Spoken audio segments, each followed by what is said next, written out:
Bismillahirrahmanirrahim. Assalamualaikum warahmatullahi wabarakatuh. Innal hamdalillahi nahmaduhu wa nasta'inuhu wa nastaghfiruh wa na'udzu billahi min syururi anfusina wa min sayyiati a'malina. May yahdihillahu fala mudilla lahu wa may yudlil fala hadiyalah. Ashhadu an la ilaha illallah wahdahu la syarika lah wa ashhadu anna Muhammadan abduhu wa rasuluh la nabiyya wa la rasula ba'dah.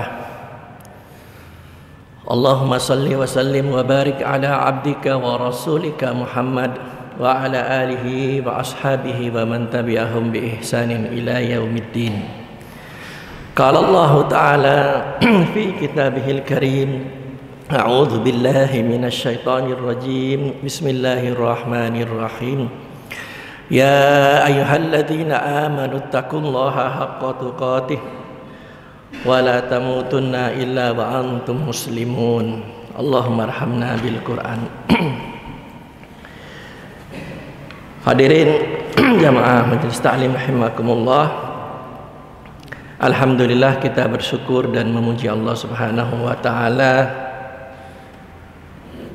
Pada malam hari ini kita dapat melanjutkan kajian kita yang sempat terhenti 2 pekan. Saya ada uzur karena safar, dan kita kembali melanjutkan kajian tentang Bani Israel. Ini pertemuan yang keberapa? Ada yang ingat? 25 ya. Mudah-mudahan ada yang ingat biar satu-satu orang. Ya.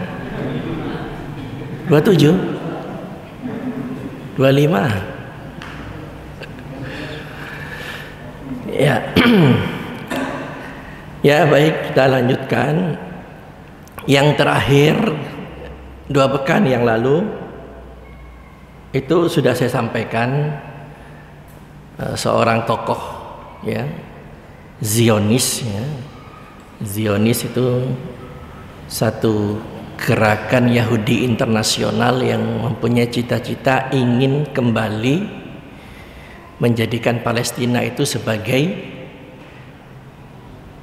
tanah mereka setelah ya sekian lama ya, 1000 tahun lebih mereka terusir ya, mereka terpencar-pencar ya, terpencar-pencar di berbagai negeri. Maka muncullah seorang tokoh dari mereka, yaitu Theodor Herzl ya, Theodor Herzl yang mempunyai gagasan untuk kembali berkumpul ya di Palestina, karena menurut mereka Palestina ini land of promise, land of promise, bumi yang dijanjikan Tuhan menurut keyakinan mereka ya. Maka Herzl mengumpulkan ya, seluruh orang Yahudi, tokoh-tokoh mereka yang tercecer-cecer di beberapa negara, dikumpulkan di Swiss ya, tahun 1897. Kemudian digagaslah sebuah gagasan untuk bisa masuk menguasai Palestina kembali. Tetapi ada satu penghalang yang paling besar, yaitu masih adanya khilafah Islamiyah ya, masih tegaknya kepemimpinan Islam. Itu dianggap sebagai penghalang terbesar. Maka tidak ada jalan lain ya, orang-orang Yahudi bersekutu dengan ya orang-orang Nasrani yang ada di Inggris, yang ada di Perancis ya, berusaha untuk menjatuhkan khilafah. Nanti ada pembahasan khusus di bagian terakhir Insya Allah saya akan sampaikan bagaimana proses mereka menjatuhkan khilafah, tapi itu nanti di bagian terakhir. Singkatnya, diupayakan untuk bertemu dengan Sultan Abdul Hamid yang kedua, ya. Setelah beberapa kali Herzl gagal untuk bertemu dengan pemimpin kaum muslimin Sultan Abdul Hamid II, akhirnya dia berhasil bertemu dan menyampaikan keinginannya untuk masuk ke Palestina, meminta sejengkal tanah, ya, untuk ditempati bagi orang-orang Yahudi. Ya, tetapi pemimpin umat Islam saat itu Sultan Abdul Hamid II memang seorang pemimpin yang sangat berwibawa, ya, sangat berwibawa, ya, yang sampai hari ini dunia belum berhasil melahirkan kembali sosok seperti Sultan Abdul Hamid ini.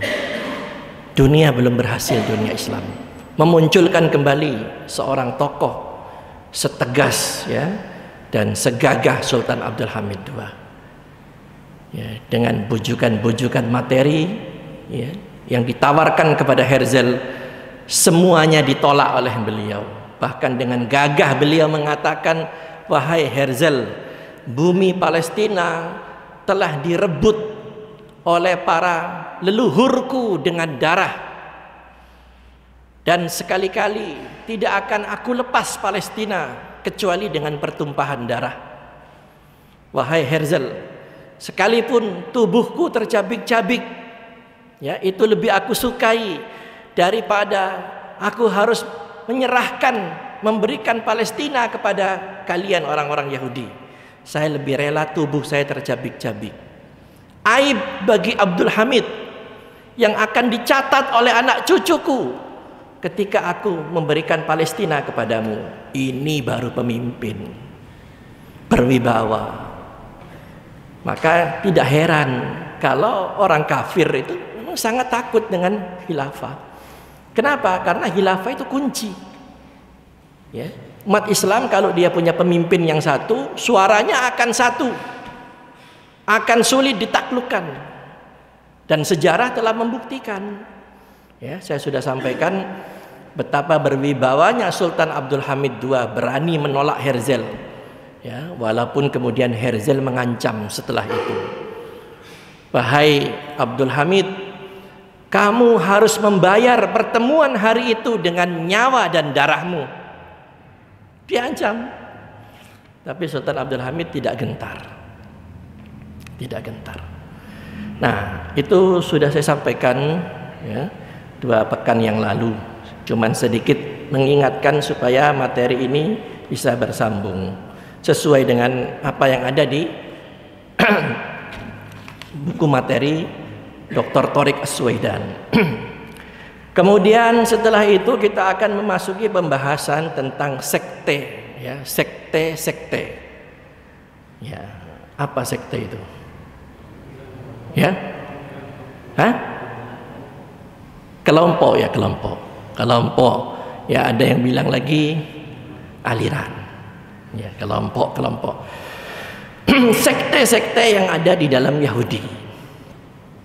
Ya, sekte-sekte yang ada di dalamnya. Secara garis besar, sekte-sekte yang ada di dalam Yahudi itu terbagi menjadi 3 kelompok. Ya, 3 kelompok. Ya, tapi dari 3 ini nanti banyak pecahan-pecahannya. Ya, dan sekte-sekte ini satu dengan yang lain nggak bisa cocok, ya, nggak ketemu. Ada perbedaan-perbedaan pemahaman, ya, bahkan tentang masalah wahyu, tentang masalah ketuhanan. Ini sekte-sekte Yahudi ini. Dan perbedaan-perbedaan itu sampai menjurus kepada permusuhan, ya, ingin saling membunuh sesama Yahudi. Ya, itu seperti itu mereka itu. Ya, jadi benar kata Allah, ya, orang kafir itu kalau menghadapi Islam itu mereka bersatu. Yahudinya, Nasrani, ya, kelompok-kelompok yang bersekutu. Begitu dulu di Madinah, orang musyrik bersatu dengan orang Yahudi. Ya. ya, mengeroyok umat Islam, bersatu dengan para penyembah berhala, dengan orang ahli kitab. Nah, tetapi walaupun mereka kelihatannya bersatu, sebetulnya mereka itu rapuh. Maka Allah abadikan ya di dalam surat apa itu? Ya, tahsabuhum jami'a wa qulubuhum syatta. Ya, surat Al-Hadid ya.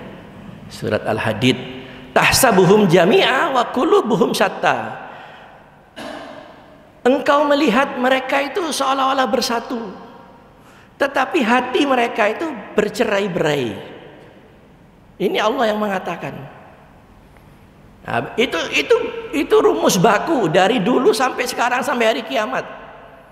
Ya, jadi ketika kita melihat mereka berkoalisi, mereka bersama ya dalam menghadapi umat Islam, mereka itu punya kepentingan masing-masing. Sampai sekarang. Nah, gitu. Nah, sekte-sekte yang ada di dalam mereka itu secara garis besar terbagi menjadi 3. Yang pertama, ada satu aliran atau kelompok yang mereka ini disebut kelompok konservatif. Apa konservatif ini kalau bahasa mudanya? Konservatif. Kelompok konservatif.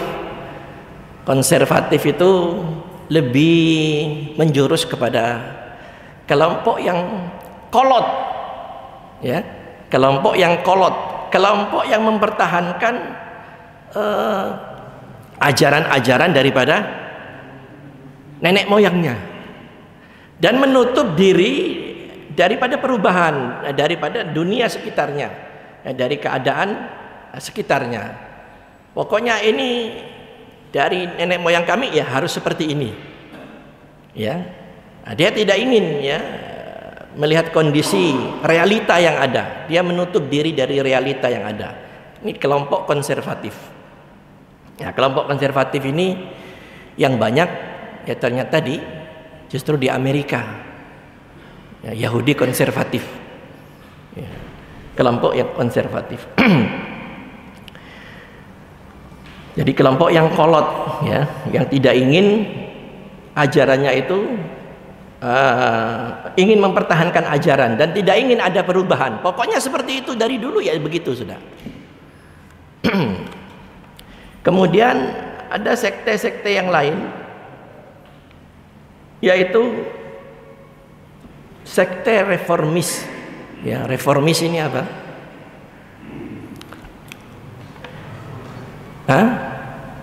Pembaharu. Ya.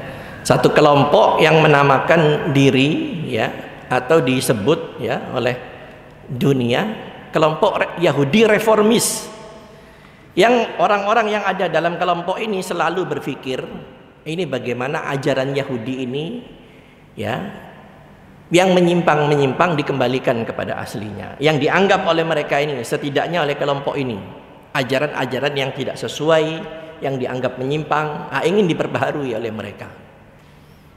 Ya, ini kelompok reformis. Nah, kelompok ini yang banyak justru ada di Jerman. Ya, ini kata Dr. Thorick Aswedan. Jadi mereka lebih modern, lebih terbuka dibanding yang pertama tadi, yang melihat ada penyimpangan-penyimpangan di dalam agama Yahudi dan mereka ingin memperbaikinya. Nah, ini kelompok reformis. Nah, kata Dr. Thorick Aswedan, mereka ini yang banyak Yahudi Jerman, ya, Yahudi Jerman. Kemudian ada juga kelompok-kelompok Yahudi ortodoks. Apa ortodoks ini? Ya, Yahudi ekstrim. Yahudi ekstrim. Yang mereka ini berpegang ya, sangat memegang erat isi kitab Talmud. Ya, kitab Talmud ini sebetulnya disebut oleh para pakar sejarah Yahudi kitab hitam, ya, kitab setan, ya, kitab Talmud ini. Ya. Nah, kelompok ekstrem ini sangat getol ya, tidak ingin ya bergeser dari kitab Talmud ya sebagai pegangan mereka. Ya. Ini lebih ekstrim daripada konservatif. Ya, kelompok yang banyak kelompok ya Yahudi ortodoks ini, terutama di Spanyol. Ya, di Spanyol. Jadi kalau saya baca bukunya Dr. Tariq Az-Zwaidan, kita akan kaget gitu loh. Ternyata Yahudi ini di seluruh dunia ada Yahudi, bahkan ada Yahudi Cina. Kita kan nggak pernah kebayang kan orang Cina. Ada Yahudi Cina, ada Yahudi Arab, namanya nama Arab. Ya, kapan itu terjadi? Nah, ketika fase berpencar itulah, ya, fase diaspora ini. Nah, nah Yahudi reformis ini lebih terbuka, ya, dia melihat kalau bahasa kita ini waqi, realita, ya, dia bisa menyesuaikan ya dengan realita yang berkembang, dia lebih terbuka. Nah, Yahudi reformis ini justru menolak, Yahudi reformis ini menolak anggapan dari Yahudi yang lain bahwa ketika bangsa Yahudi bisa masuk menguasai kembali Palestina, itu dianggap satu keberhasilan. Ya. Jadi dianggap berhasil apabila bangsa Yahudi yang tercecer-cecer itu bisa masuk menguasai Palestina. Itu dianggap satu kunci keberhasilan. Nah, oleh pemahaman Yahudi reformis itu ditolak. Ya, ditolak. Nah, ini di sini kita lihat, jadi sesama Yahudi saja ada sekte-sekte yang kadang-kadang satu dengan yang lain tidak saling cocok, bahkan ya dalam masalah ketuhanan sendiri, sampai berujung mereka ya saling ingin membunuh gitu. Nah, itu yang terjadi di dalam Yahudi. Nah, selain sekte-sekte yang tiga ini, pecahannya banyak, ya. Pecahan daripada sekte-sekte ini banyak sekali. Ya, dan ini memang sudah disebutkan oleh Rasulullah SAW, ya, bahwa nanti ada satu hadis, ya, hadis ini, iftaraqatil yahudu ala ihda wa sab'ina firqah. Orang Yahudi itu nanti akan berpecah menjadi 71 golongan, 71 firqah. Ya, iftaraqatil yahudu ala ihda wa sab'ina firqah fawahidatun fil jannah, ya, wa sab'una fin nar. Orang Yahudi, kata Rasulullah, akan berpecah menjadi 71 kelompok, 71 sekte, golongan, aliran. Ya. Satu yang masuk surga, 70 masuk neraka. Nah, orang Yahudi ada juga yang masuk surga. Yahudi yang bagaimana? Yang beriman kepada Nabi Musa, membenarkan isi kitab Taurat, yang tidak merubah-rubah ajaran Nabi Musa, ya, yang berpegang kepada ajaran Nabi Musa, syariat Nabi Musa, yang tidak merubah-rubah isi kitab Nabi Musa. Yang 70 finnar, di neraka. Itu. Nah, kemudian waftaraqatin nasara ala sintaini wa sab'ina firqah fa ihda wa sab'una finnar wa wahidatun fil jannah. Orang Nasrani lebih banyak lagi pecahannya. Orang Nasrani, kata Rasulullah, akan berpecah menjadi 72 kelompok. Kalau yang satu tadi 71. Ini orang Nasrani akan berpecah menjadi 72 kelompok. Ya, ternyata di Nasrani itu ada kelompok-kelompok juga, ada sekte, aliran-aliran juga. Ya. Nah, dari 72 ini satu masuk surga, 71 masuk neraka. Ya. Nah, kemudian kata Rasulullah, ya, walladzi nafsu Muhammadin biyadih, demi Allah, demi Tuhan yang menguasai jiwa Muhammad di dalam genggamannya, la taftariqanna ummati ala salasatin, ya, wa sab'ina firqah. Nabi bersumpah ini, ya, demi Allah yang menguasai, yang menggenggam nyawanya Muhammad, umatku ini nanti akan berpecah menjadi 73 firqah, lebih banyak lagi. 73 firqah. Ya, kata Rasulullah. Kemudian kata Rasulullah, kulluhum finnar. Semuanya masuk neraka. Dari 73 ini semuanya masuk neraka. Illa millatan wahidah. Kecuali kelompok ajaran yang satu ini. Ya. Kecuali ajaran atau kelompok yang satu ini. Apa ciri kelompok yang satu ini? Ma ana alaihi wa ashabi. Ya, kelompok yang akan selamat ini, yang akan masuk neraka, ya, yang satu ini ciri-cirinya ma ana alaihi wa ashabi. Yaitu kelompok yang aku kata Nabi dan para sahabatku di atas jalan yang benar, jalan Islam. Ya, kelompok yang aku dan para sahabatku di atas jalan ini, di atas jalan Islam. Hanya itu. Artinya apa? Kelompok yang mengikuti jejak Nabi dan jejaknya para sahabat-sahabat ridwanullah alaihim. Sahabat-sahabat yang diridhoi oleh Allah Subhanahu wa taala. Ya. Ini yang akan selamat. Ya. Atau dalam pemahaman yang sekarang banyak sudah diketahui oleh para aktivis, kelompok-kelompok yang mengikuti Nabi dan manhaj salafus soleh.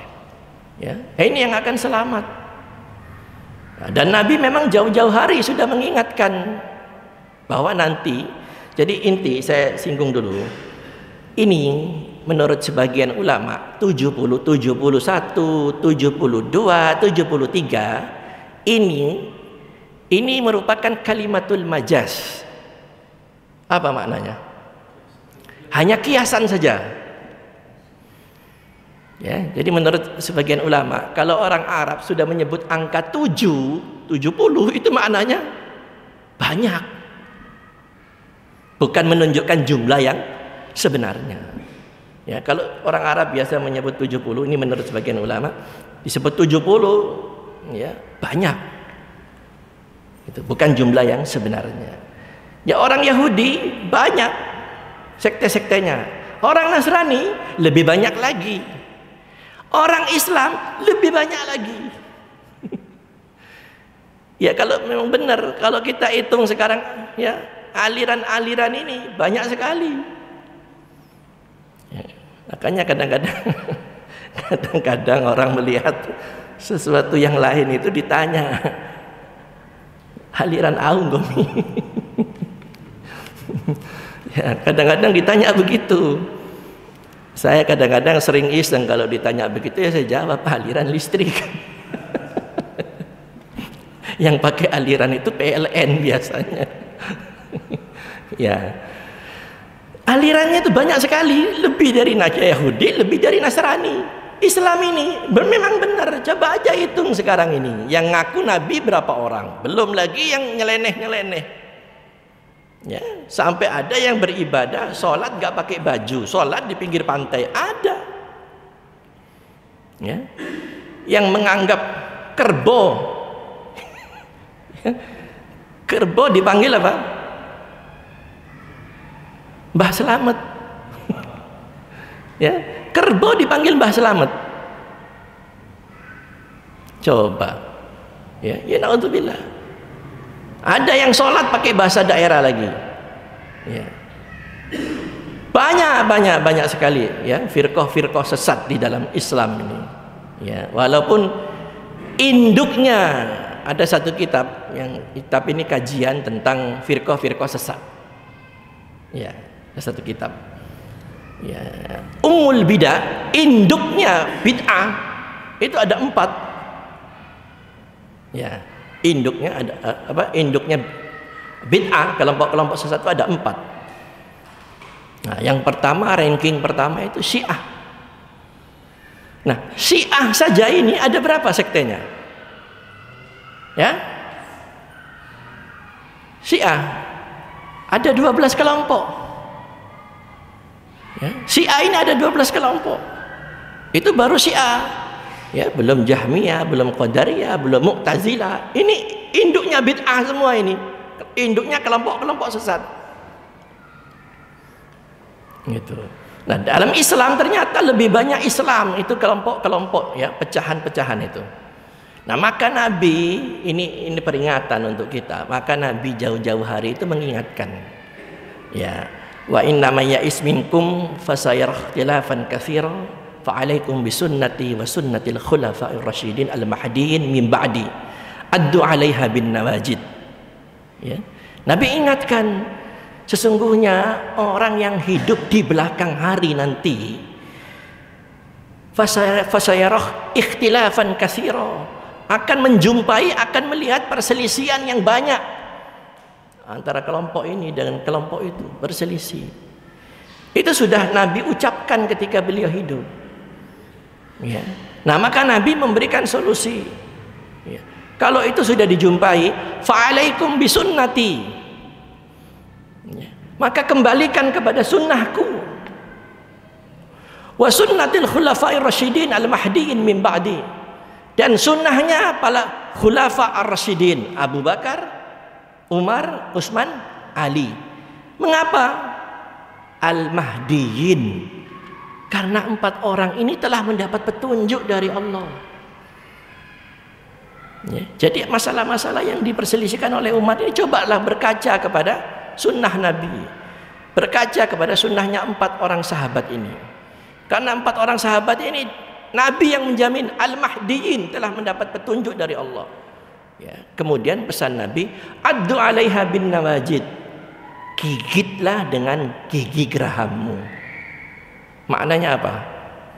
Pegang teguh sunnah-sunnah itu. Ya, pegang teguh sunnah-sunnah itu. Nah, kembali ke sini. Jadi firqah-firqah itu bukan hanya Yahudi saja yang banyak, bukan hanya Nasrani. Di Islam justru lebih banyak. Ya, di Islam justru lebih banyak. Maka dalam salah satu surat ada beberapa ayat yang tidak salah itu, Allah itu mengingatkan, janganlah kamu selalu berselisih sebagaimana orang-orang Yahudi. Ya. Selalu berselisih. Ya, karakter mereka itu suka berselisih. Nah, gitu. Ya. Nah, saya sudah sampaikan di Yahudi banyak ya, banyak sekte-sekte selain yang 3 ini banyak. Tentunya isi kitabnya Dr. Thoriq As-Suwaidan itu, sekte-sekte yang kecil-kecil itu saya tidak bahas semua. Menurut saya ya tidak terlalu penting, ya, karena buang-buang waktu saja, karena tidak terlalu penting. Banyak sekte-sektenya, banyak sekali, tapi saya akan sampaikan 2 saja, ya. Sekte Yahudi 2 yang dominan, ya. Ada sekte yang bernama ya Hasidik, ya, Hasidik, dan yang satu sekte ini yang paling ya berpengaruh dan paling berbahaya, yaitu Kabbalah. Pernah dengar? Kabbalah. Ya, sekte Kabbalah. Ini paling dominan. Ya, pengaruhnya paling besar.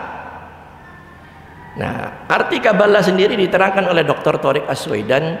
Kalau dalam ilmu hadis itu Kabbalah ini punya makna seperti mutawatir. Apa mutawatir itu? Bersambung. Ya, bersambung, mutawatir. Jadi Kabbalah ini satu ajaran ya yang bertumpu, yang berasal dari ucapan-ucapan para pendeta Yahudi dari mulut ke mulut, dari masa ke masa, yang oleh mereka bukukan. Ya, mereka bukukan. Dan kemudian di antara ajaran itu yang paling berbahaya, sekte Kabbalah ini di dalam ajarannya itu banyak dipengaruhi oleh unsur klinik. Apa klinik? Sihir. Ya. Unsur mistis, magis, ya. Klinik atau sihir. Ini ajaran Kabbalah. Ya. Dan mereka mempunyai kitab. Ya, di antara kitab mereka itu ada kitab mantra-mantra. Nah, ini kelompok ini paling dominan. Ya, kelompok Kabbalah. Ya, Kabbalah. Pengikutnya disebut Kabalis. Ya, pengikutnya Kabalis. Nah, jadi ajaran kelompok ini ajaran ritualnya, ritual mengundang setan dan jin. Ya, kelompok Kabbalah ini. Ya, ritual mengundang setan dan jin. Ya, banyak dipengaruhi pemikiran sihir. Kemudian ada mantra-mantra tertentu. Ada hari-hari tertentu mereka berkumpul, ya, mengadakan upacara mengundang setan, mengundang jin. Bahkan ada saat-saat tertentu, ya, persembahan. Ya, kelompok Kabbalah ini, yaitu orang-orang Kabalis. Ya, orang-orang Kabalis. Nah, kelompok ini dominan, ya, dominan sekali, dan pengikutnya bukan salah-salah. Ya, kelompok yang bertumpu kepada sihir, kepada mantra-mantra, ya, kelompok yang ritualnya mengundang setan dan jin, pengikutnya bukan orang salah-salah, orang-orang hebat yang dikenal dunia. Ya, di antara pengikut-pengikutnya itu Madonna. Pernah dengar Madonna? Siapa?